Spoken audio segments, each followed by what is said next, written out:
Supply chain leaders are under increasing pressure in the industry. I think you would agree. Probably one of the hardest jobs to have in industry. Of course, we might be biased about that. Can you tell me from your experience in industry, what are some of those top challenges that supply chain leaders face?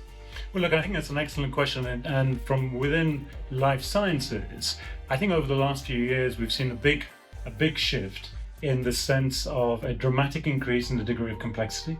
Complexity because of the pace of product churn, the pace of new technologies. I mean, no one had heard of mRNA going back 3-4 years ago, and now we're pushing on mRNA, we're pushing on gene therapy, we're pushing on viral vectors and so on.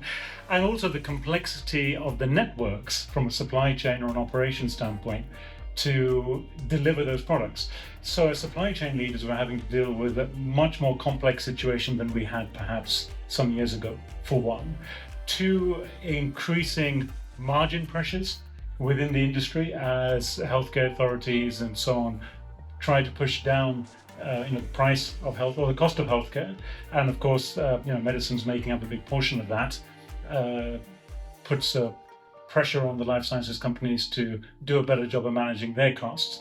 And then last but not least, customer and patient expectations have just ratcheted up over the last few years, right? I mean, patients want the kind of ubiquity of supply, as do customers, as they get from other industries, and they're no longer willing to put up with the incredibly long lead times that they might have been willing to put up with in the past. And then, sorry, I said last but not least, the last one I would add in there actually is around the regulatory compliance and regulatory framework and the regulatory requirements, which are also ratcheting up as all this happens in an environment where there are more and more supply chain disruptions and shocks.